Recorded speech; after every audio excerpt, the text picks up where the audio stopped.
On se rappelle le voyage du chef de gouvernement au Mali la semaine dernière. Il y était pour le SIAMA, le Salon international de l'artisanat du Mali à Bamako. Le Premier ministre y a rencontré les Burkinabés pour échanger sur l'actualité nationale et les efforts de la transition en matière de lutte contre l'insécurité. Le point avec Amandine Lalsaga. Le chef du gouvernement a échangé à bâton rompu avec des Burkinabés vivant au Mali. Maître Apollinaire Joachimson Kielem de Tambela a d'abord donné des informations sur la marche de la nation. Il les a ensuite invités à accompagner les actions de la transition pour le retour de la sécurité et de la paix au Burkina. Aucune nation ne se développe sans sacrifice. Il y a des générations qui se sacrifient pour que leur postérité vive en paix et dans la prospérité. Il y a de grandes pages de l'histoire africaine qui sont en train de s'écrire à travers les trois pays que sont le Niger, le Burkina et le Mali, faisant en sorte que cette histoire ne soit pas interrompue.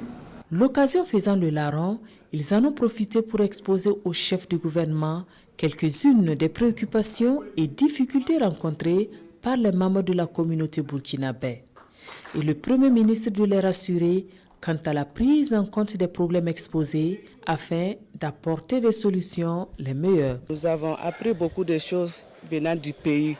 Ce que nous voyons dans les réseaux sociaux et ce que le Premier ministre vient de nous dire, nous sommes ravis. Et nous prions Dieu que la paix revienne dans notre pays, le Burkina Faso et le Mali et dans le monde entier. Moi, ce qui m'a le plus marqué, c'est vraiment le fait de savoir que nous avons reçu notre Premier ministre ici avec tout son staff. Et le fait d'aborder librement plein de choses avec nous et de nous permettre de parler librement, vraiment m'a marqué. C'est la fierté totale et fier d'être burkinabé surtout.